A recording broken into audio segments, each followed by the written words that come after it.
this is the only information that they have to go off of. And if it's not complete information, they can't make a good decision.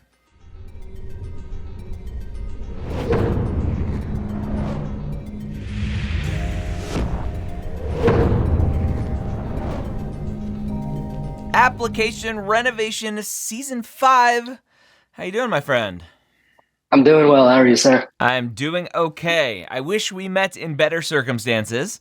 Celebrating an acceptance versus talking about how to get that first acceptance. Let's start with application cycle details. This is your first application cycle? Correct. And how many interviews? 0. What do you think happened? When I first submitted, I wasn't sure when I got 0 interviews. I read your book and I read your a personal essay one too, and it's. I think there's a lot going on. I submitted really late. I think I was preoccupied with telling a different story than what they were asking, and so those are probably the 2 main things, I think. Interesting. What do you mean preoccupied with telling a different story? So I'm a non-trad, originally a math major. Then I switched to a religion undergrad, and then I went to seminary, and then I dropped out of seminary, and then I was in the travel industry. And then COVID happened, and then I hopped into this. So I was like preemptively defensive about just trying to show that this kind of wasn't like haphazard throughout all these years, and that my decision to pursue medicine wasn't something I made lightly. And I think I was focusing on the other things weren't a mistake. It's just an evolution of my journey versus, okay, this is why I want to do medicine. No, I'm glad you brought that up, because glancing at your application, that's exactly what happened. I read your essay and I go, what are we talking about here? So I'm glad you have that self-realization, self-reflection. Okay. You applied to how many schools? Just everything in the TMD SAS kind of pool. Okay. I think I'm going to stick strictly to Texas, yeah. Okay. You didn't apply to AMCAS or COMAS? Okay. All right. Well, let's go ahead and take a deep dive into your application, and we'll see what it looks like. As we look here, beginning part's redacted out. We see the school list here. Were there any schools that you left off of your application? No, I applied to everything that I could have. Okay. So all of the Texas schools. You did say that you were applying to AMCAS and ACOMAS, but you ended up not? Correct. At the time I submitted, I was thinking about doing it and probably was, and then I decided not to. Okay. And that's fine. First application through TMDSAS. No other TMDSAS schools. So again, as you mentioned, first application cycle. All right, so a few schools on here showing kind of bouncing around, doing your thing. And as we get down to the non-traditional question that TMDSAS asks, this essay is your ability to say, hey, here's me as a non-traditional applicant. Here is who I am and this journey that I've been on. And I read this, glancing through it before we jumped on, and I was like, what the heck are you talking about? All right. It was a little flowery. Yeah. Maybe a little bit more. A little? Yeah. A little more than a little. Yeah, it was too creative / weird. I read it and I was just like, I don't know what's going on, right? So my undergraduate studies began in mathematics, ended in graduate school for theology before I had any inkling of pursuing medicine. Okay, super basic beginning, got it. I've always had a deep and abiding desire. So first of all, you use very big words. And I don't know if that's just you have a very strong vocabulary or you had the thesaurus next to you as you were writing all of your essays. But I read a lot of your essays, scanning through them earlier, and I was just like, there's a lot of big words here. Is that just you? Generally, yeah. I've gotten that before on other things as well. Okay. So yeah, it's. I promise it's. Yeah. Okay. So we need to tone down the big words. Yes. All right. But abiding desire to grow and learn. So super cliche. I like to learn kind of comment there. This pragmatic journey. Pragmatic is probably your favorite word in your application. I think I Yeah. did a control F to find all of your pragmatics. I think there were 8 of them in your application. Okay. I've been working on the redo so far, and the redo has 0. All right, good. Future reference, yeah. All right.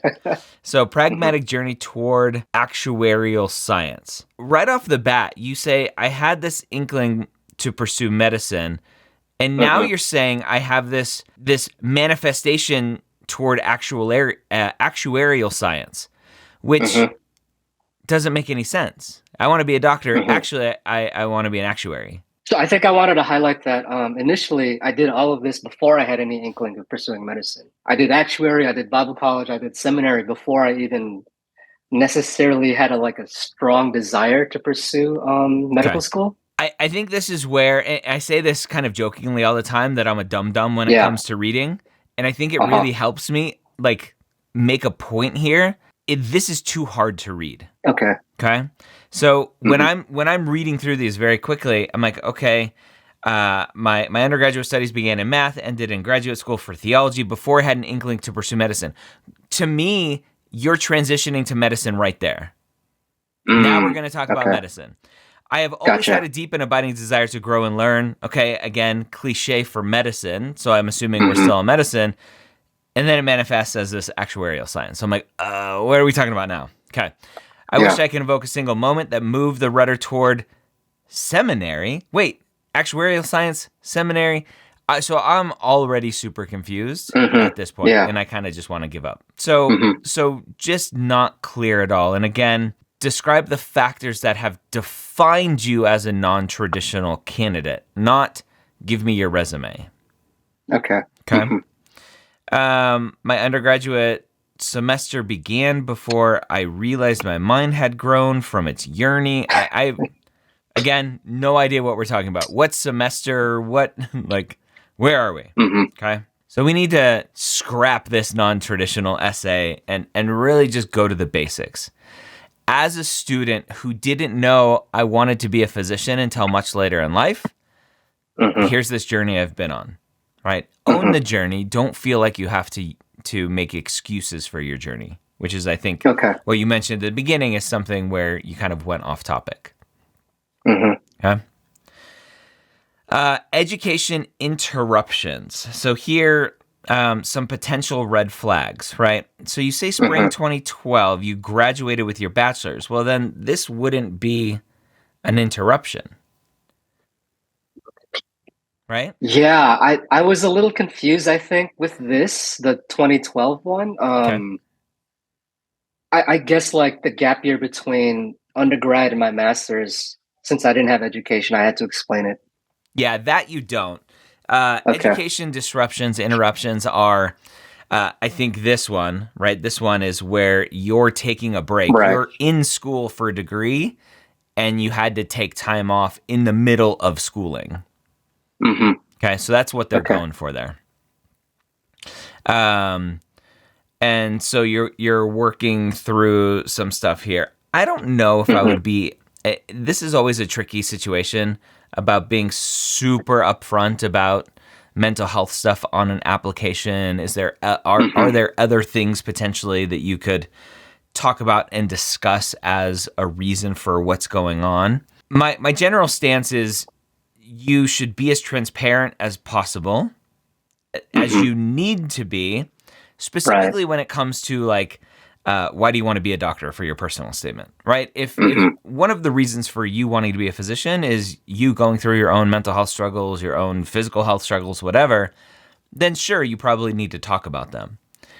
In other places, the general idea is don't give an admissions committee reasons to just throw out your application. As as crass as that sounds, right? And so, that was something I was struggling with. Yeah, for sure. Just because it plays a part in my journey, but not necessarily the journey to medicine specifically, right? This is just general, exactly growing as a person stuff. Yeah, exactly. There are lots of reasons to take breaks from school, and in your case, this is a sabbatical that turned indefinite, and so you probably could just say, "Hey, I stopped going to seminary because I realized I didn't want to be there anymore. I don't know if that's the truth, but it seems like it because you didn't go back, did you? No, I tried to go back a few years later, but I mean, things got crazy again, and I didn't end up going back. Yeah. But Okay.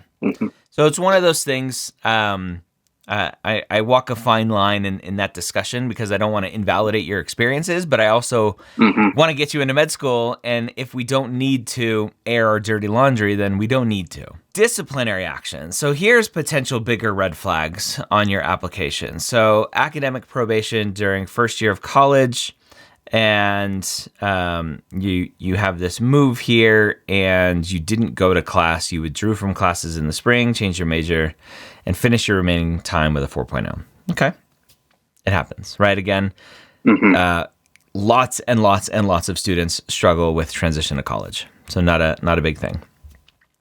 Fall 2015. So we have 2007, 2008. So that's undergrad, and then you have this academic warning, and again, you stopped attending class, you didn't withdraw, so you got you got in trouble there as well. And again, academic probation. I wasn't sure what this meant. I was not yet ready to return and did not withdraw from the class.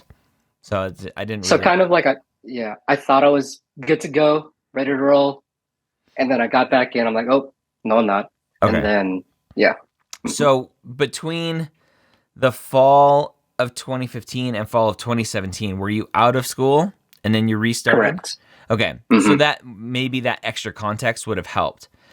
After a 2-year break, I restarted in the fall of 2017 and realized I was not ready to go back.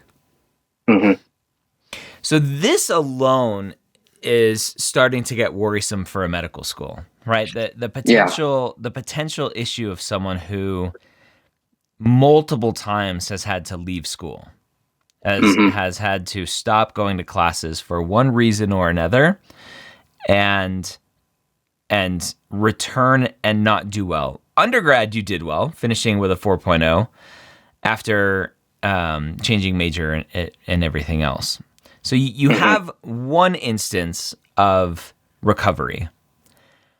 But then this 2015, 2017, I don't have any evidence that you have recovered, that you've learned how to cope and manage whatever's going on. And so if you could potentially expand a little bit more here to give the admissions committee some confidence that whatever you were going through, whatever happened, you're stronger now for it. You have the tools to cope with it better. When inevitably something bad happens in medical school, you're not going to be the student who just stops coming to class. Yeah, I ended up actually doing pretty well after this, counseling people for the same things I went through. So like it's there's stuff I can write about there. Okay, so that's good. Cool. All right, and then we get to again just some more data on TMDSAS. Let's talk about before we jump into the personal statement, your stats. So from a GPA perspective, I think you were about a 3.1 overall. Right. With an upward trend? Yeah. So the last 47 credits, I think that was essentially my post-bac. I had to take all of the prereqs. Yeah. It was a 4.0. Okay. Awesome.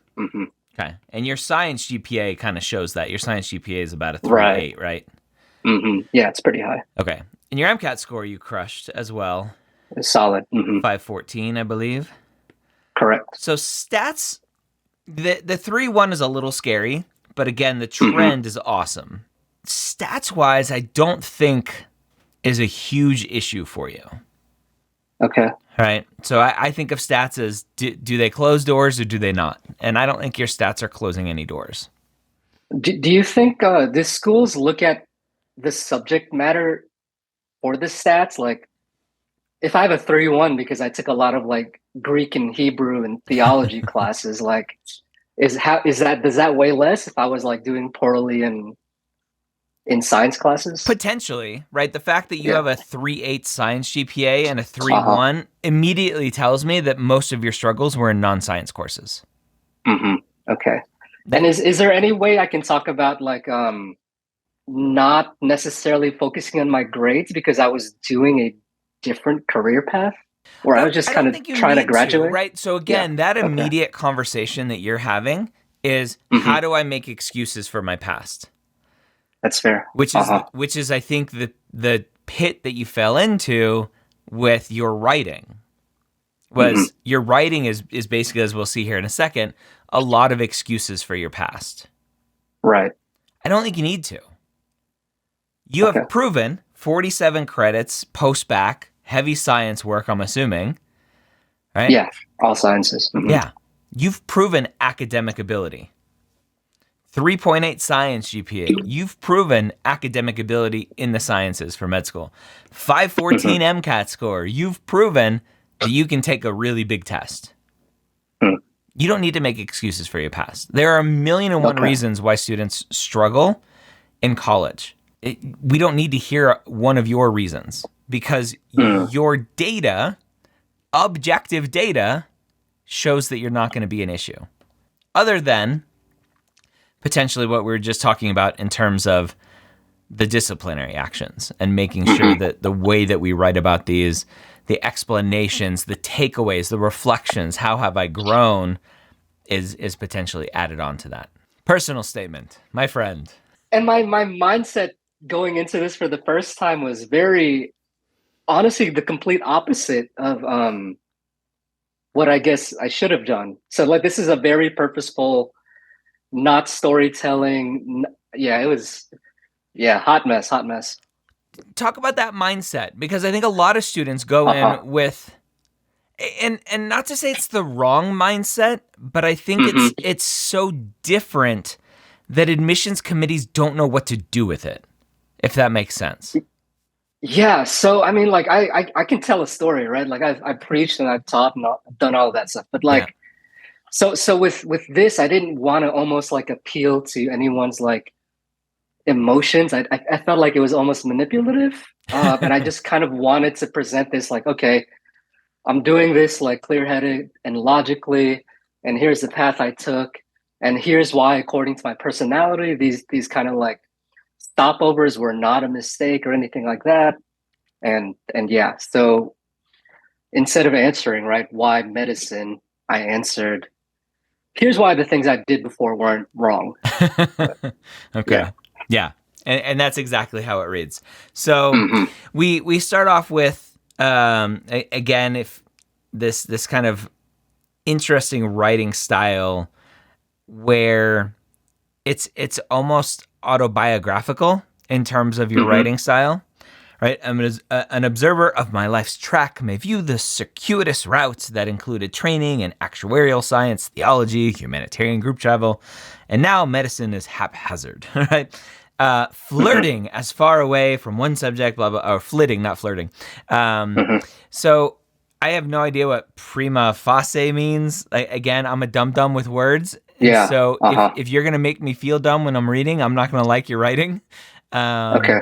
So got to tone down that writing. Hmm. And then just the story that you're writing here, we won't read the whole thing, but people can pause and take a look at it. Hmm. This is an autobiographical sketch. Yes. And I get to the end, and I kind of like looking at kind of first sentences. So before Hmm. completing my undergraduate studies in religion, I was initially en route to become an actuary. Great, we got that. Family moved Hmm. to Northeast New Jersey to Charlotte, from Northeast New Jersey to Charlotte during senior high school. Culture shock, got it. Deep reflection towards the next stage of my journey and brought with it a change of goal. Pragmatic, I mentioned, is all over, Hmm. Yeah. all over this. So pragmatic. There were a bunch all around here. Anyway, my mind started while the pragmatic nature of my mind started this. My passionate heart rerouted me towards religious studies and eventually a master's degree. Okay, so now you're on your theology track Hmm. there. Each stage of non-traditional journey is not an abrupt departure, but a continued maturation of my character. Okay, got it. Again, you're making this Yeah. I keep using the word excuse. There's probably a better word for it, but you're trying to explain away your journey when in actuality you should be embracing it. Like, Yeah. I didn't come out of the womb wanting to be a doctor. Like, that's okay. Yeah. And it's a very common struggle that non-traditional students have is they feel like they have to apologize. Maybe that's a better word, right? Apologize for not knowing from birth that you want to be a doctor. And I think your journey, as kind of circuitous as it is great because it's you. It's what makes you you. And that's awesome. That's all I care about. I want to know who you are. And yes, your journey wasn't a straight line, and almost nobody's is. And that's okay. So we get down to this past a few of these kind of stopping points in your journey. And I'm not really sure where in here I get to understand why you're here, right? The goal for me, as you read in my personal statement book, again, after you wrote this essay, is why do you want to be a doctor? And when I read this essay, I understand why you didn't eventually want to do actuarial science, theology, mathematics, whatever, right? And so I don't know. I don't know why you're here, which is a big, big red flag. I need to know why you want to be a doctor to even remotely want to invite you for an interview. If I don't understand that you understand why you're here and that medicine is just another stopover point for you, that's a concern. And to me, that's the biggest reason why you got 0 interviews. You were too busy apologizing for your past that you didn't say, here's why I'm here right now. Yeah, I totally agree. I've rewritten this since, and I think I've used 0% of what I wrote here. Good. Yeah. Good. Maybe 2% you could use. The ands and the does I still use, but I don't know. From an actuarial standpoint, I'm sure there's some number we could come to. All right. So that's the personal statement. Optional essay, unique experiences. Here, I think you have, again, an amazing opportunity to talk about being an immigrant, this kind of non-traditional journey that you've been on. This is potentially a disadvantage statement. A lot of people use it as a disadvantaged essay, like AMCAS has or had as they're getting rid of it moving forward. And so you talk about here, again, the style of writing just threw me off, right? I could mention this. I could mention this. Just the way that you're talking to the writer, to the reader through your writing, just threw me off. Again, people who are reading this have not a lot of time, and so they're scanning through this really quickly. It has to be pretty straightforward. It has to be quickly understood. I forget what the exact number is, but the study that shows like the best writing, the best form of communication is like 3rd grade English writing. Don't get super fancy. And then this, right? This is why I'm not electing to talk about my origins. Well, actually, you just did. So it's kind of funny how you did that. You're like, I'm going to say I could potentially talk about this, but I'm not going to, but in the way you did. So you talk about experience recovery from the kind of bumps and bruises, only a longer journey offers. Yes, right? That's why a lot of schools love non-trads. And again, you've proven your resiliency through your stats. And that's what matters the most, is that you've proven it academically. Where a lot of students make mistakes in this journey, especially non-trads, is they try to prove their resiliency through their writing, but their stats don't show it. Okay. All right. You proved it through your stats. Number one. So I don't think we need to focus on that side of things a lot. your words don't mean anything. The data shows you're good. So we got this trial of fire, sudden heartbreak, broken engagement, resignation. So you're talking about just everything you were going through at that time.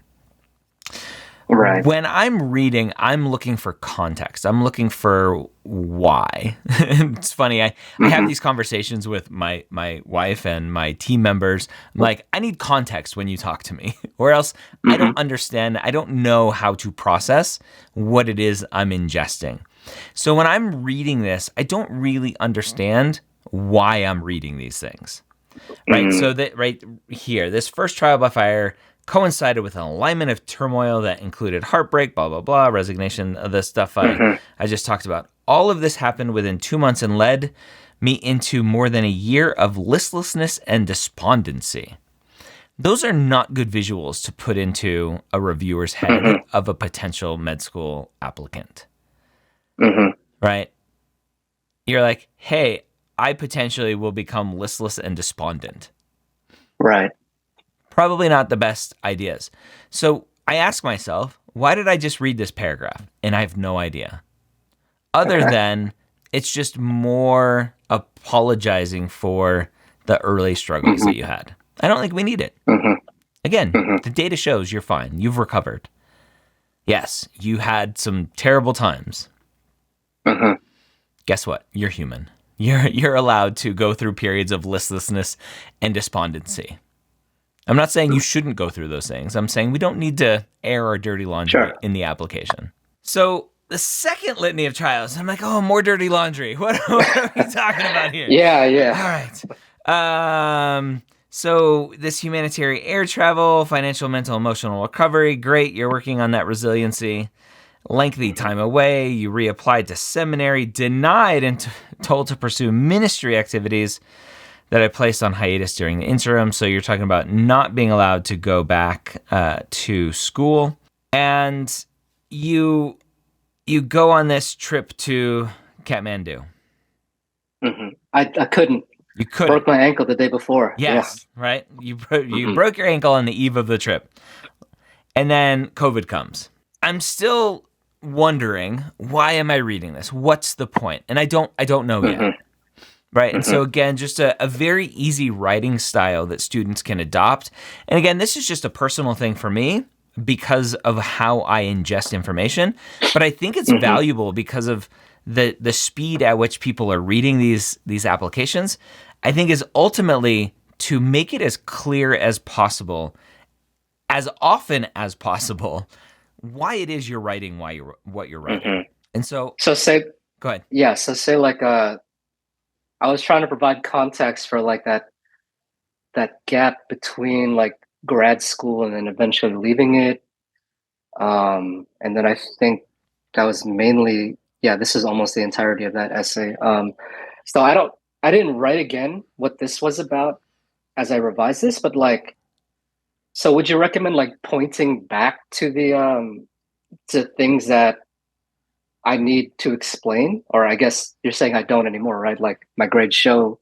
Yeah, I've recovered. Your grades show. I think the potential way to use this essay specifically for you is explaining as superficially or as deep as you want to, explaining those bigger red flags from before that the data doesn't.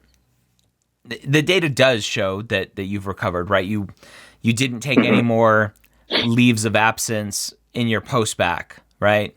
You didn't withdraw, flunk out anything from any of your post-bac classes. But potentially, right, this unique circumstances or life experiences, that are relevant to your application, which have not been previously presented, is the key part of this sentence. Not previously been presented, I think, is being able to expand on those breaks from seminary. Those are the big ones. You have that initial one of academic probation, kind of your first semester of school or first year of school. I think you already addressed that sufficiently in the academic probation area because you mentioned coming back and 4.0 and all that stuff. it's those the other withdrawals and leaves of absence that potentially leave some questions that you could address here, which maybe that is what you're trying to do here, but again, I don't see that context here. So let's move on to the next essay. The personal characteristics essay is one of my favorite essays. How are you going to enhance the educational environment of your classmates is how I like to think about this essay. What about your experiences, your traits, your skills, etc., that will just add to others? Okay, specifically classmates, because they're talking about an educational experience. So I like to think classmates. So you come from a diversity angle, right? Born in the Philippines, lived there first 3 years, single mother. She left to immigrate to the U.S. You rejoined her, and hey, you have a sister now. And so initially starts off with, okay, I can see this from a diversity angle that we're going for. And then we kind of stray off of that. I'm like, okay, where are we going here? You talk about gratitude is a big part of this essay. You have gratitude there and gratitude here and gratitude there, gratitude here. So I almost did a control find or command search here to how many times did you use gratitude here. Again, I was a little unsure of what's going on with this essay. The takeaway, you do give a takeaway here at the end of this second paragraph about present-focused, goal-oriented. You aspire because I have been given much. I think this is infectious. I think I will be uniquely valuable, will be a uniquely valuable individual in a classroom setting. So it's a very big statement to make. I would have loved to see that supported by evidence, that you've done this before, that you have supported others before, whether in seminary, in undergrad, wherever, in your post-bac. What does that look like? Right? Versus you just saying it, show me evidence of how you've been doing that and what that actually looks like. Inquisitive mind, again, this kind of cliche. I like science, inquisitive, always questioning stuff. We keep reading here, and again, I think the takeaway here, this humility allows me to be teachable, introspective, and encouraging to others. I'm not sure how that's, again, adding to the educational environment of your classmates, other than you just talking about your own skills and traits. It seemed like this essay was modified a little bit to talk about yourself more than talking about yourself in the context of helping others. And it's a very common mistake that I think students miss out with this essay. It takes it from look at me, look at me, look at me, to look at me and how I can be with others and how I can help others, specifically in the context of classmates. See others clearly. I do not protect myself from self-image or seek transient affirmation. Again, these like statements that I'm not really sure what's the goal there. Right. Unique well to draw from. Again, just very... I can't think of the right word. Again, as I said, I'm dumb with words. Just it's a little woo-woo, maybe. I don't know. There's something. It's a lot of telling, not showing, right? Like I'm talking about these positive characteristics, but not saying anything that I've actually done to display them. Yeah. Yeah. Unconditional encouragement and care are rare and sweet gifts to have the opportunity to give, especially amidst medical school's heavy mental and emotional demands. Yeah, I agree with that statement. And I have no idea how you fit into that or how your classmates fit into that. Right. All right. So again, it's just random statements that are being made without showing who you specifically are. All right. And then we get into your activities. You have some leadership stuff. I won't nitpick the writing. Again, TMDSAS is super hard to write in 300 characters. So you can only do so much. But you got lots of leadership here. You're a caregiver. Okay. Mentor, table leader. Flexibility. I didn't really understand that one. Research. You have various. Is there a reason why you decided to kind of mix everything into one, from whatever that word is, criticism, philosophy, debate, theology, book studies, and physics, biology, chemistry, biochemistry. TMDSAS So doesn't yeah. limit. Why cram Mhm. them all into one? I mean, I never participated in like in research the way like most science majors did. So Yep. it's mostly like closer to like textual criticism and like primary documents, secondary documents, and just writing papers about it. I didn't quite know how to put that, and I wasn't quite sure if that even counted. So this was like my halfway compromise. I think next time I'm not necessarily even going to include this because it seems like it serves more of a point of potential confusion than anything like clarifying Well, like what I've done. So I think yeah. potentially yes, and Uh-huh. the thing to make sure you understand is that research doesn't need to be like sitting in a lab with a pipette in your hand and doing bench research. Research can be Okay. really just thinking about things critically. It can be looking at the Bible and trying to research why words are written the way they're written in a Bible or whatever. Research is about critical thinking. It's about questioning. It's about trying to gather data to prove a point of view.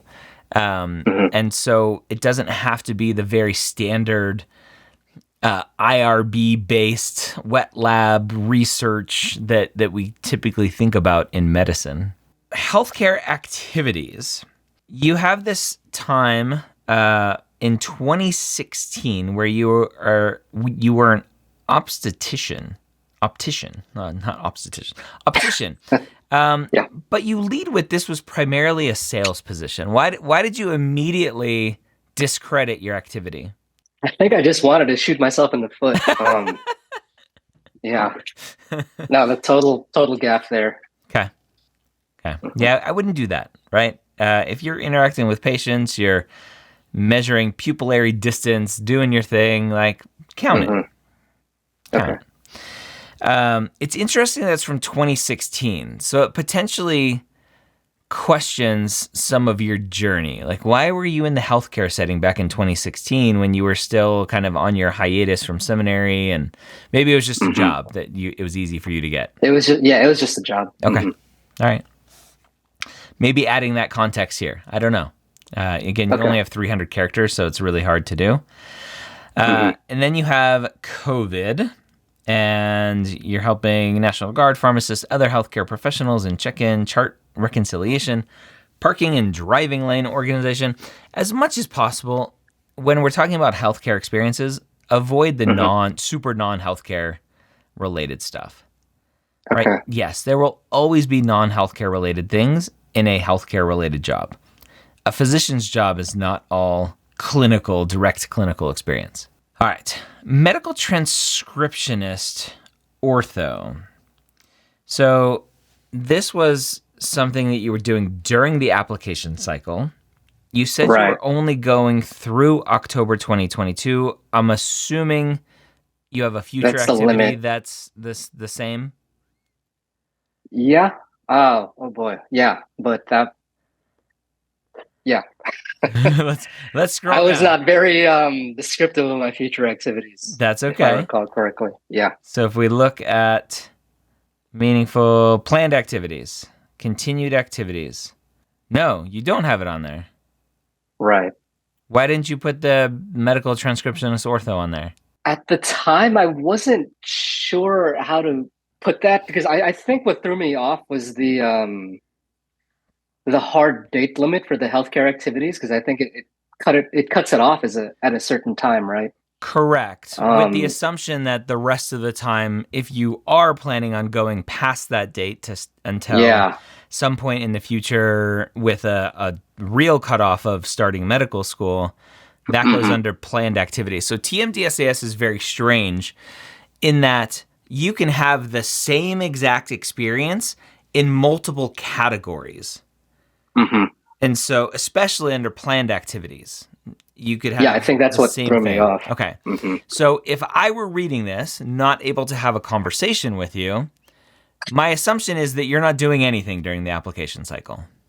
Mm. You're just going to go back and be listless and despondent again. Not to joke about that, but right. So the way that you present your information is really, really important, because this is all that the reviewer has to go off of. They can't call you up and say, "Hey, dude, I'm looking at your application right now. I just have a couple clarifying points." Right? How wonderful would that be? But they don't have the time to do that.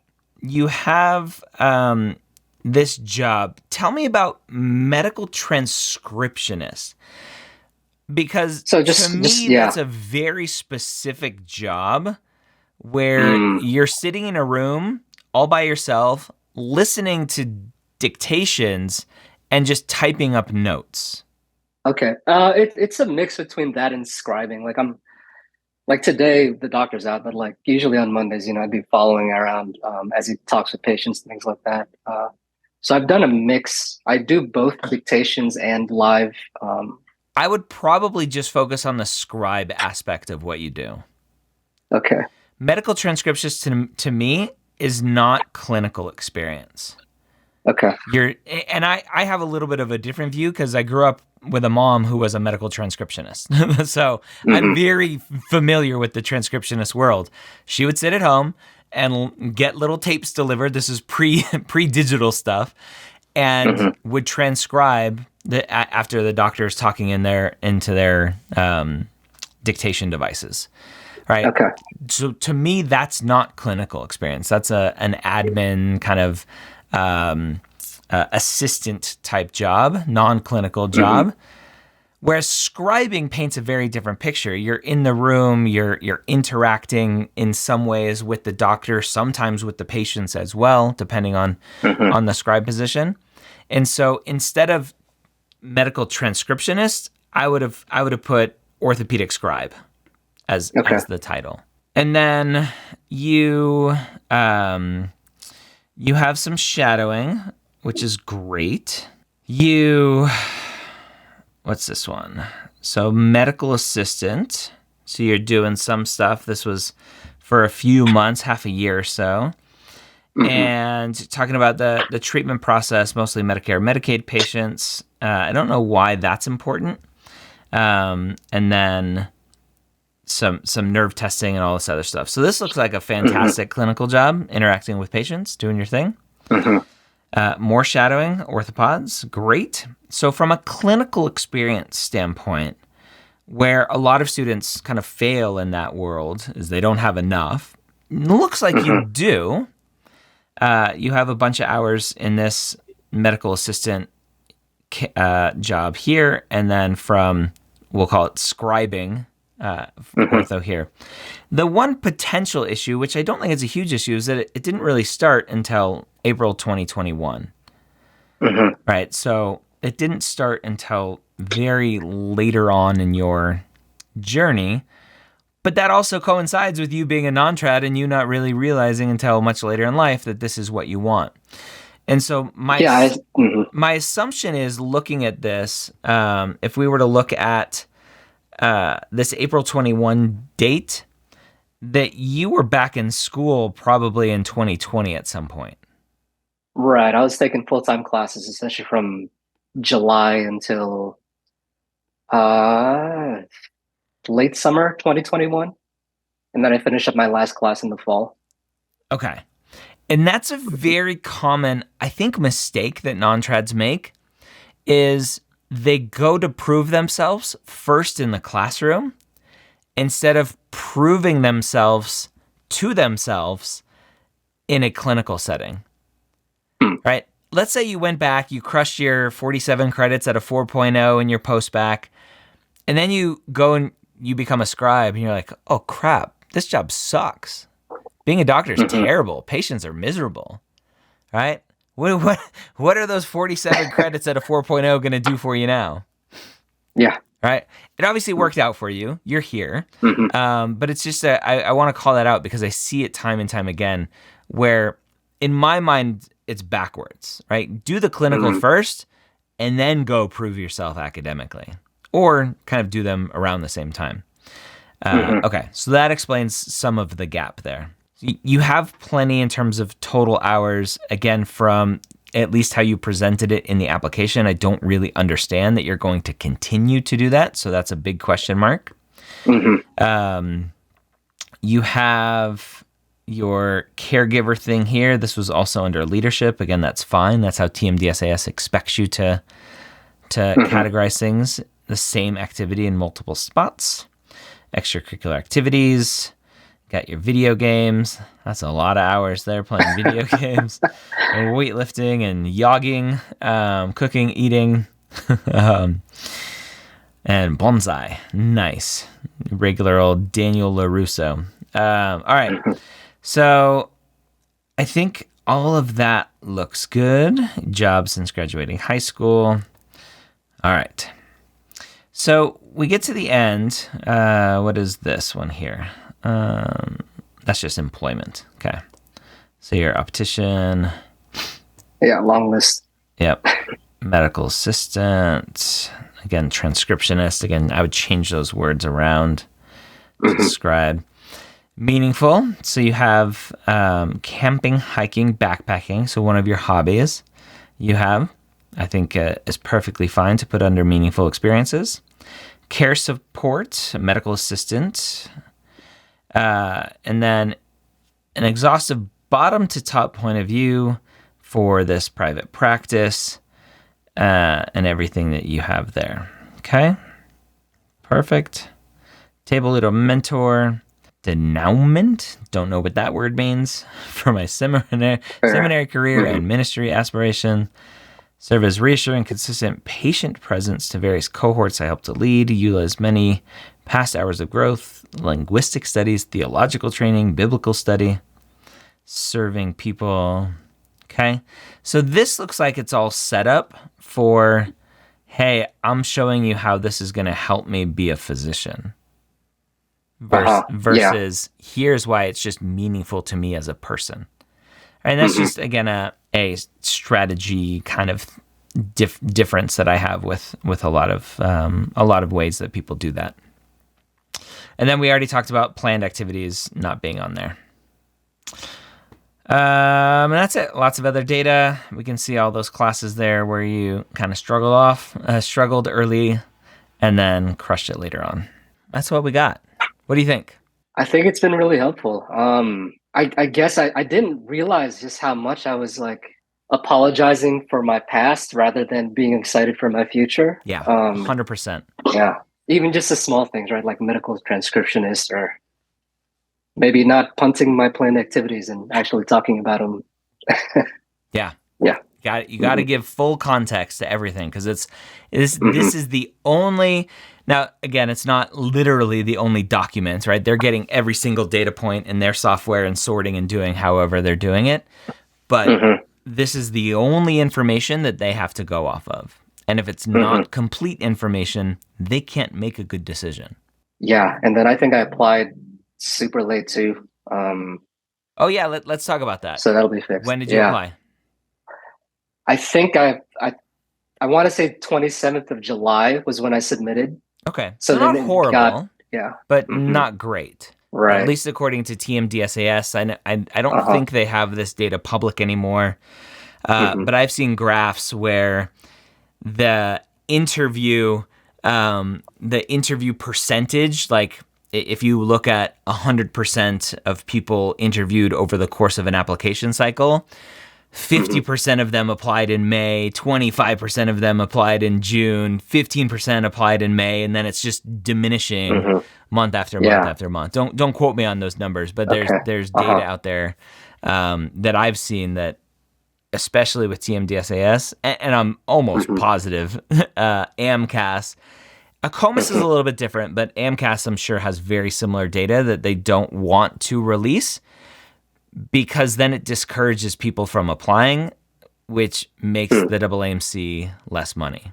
And so, unfortunately, that's one of those transparency issues where there's a conflict of interest for providing the best amount of information and data because it goes against their pocketbooks. And so it's one of the things that actually just random, we're hoping with Mapped, our platform at Mapped, that we'll be able to see a lot of this data come in of students going, hey, I finally submitted my primary application, and we can mark that.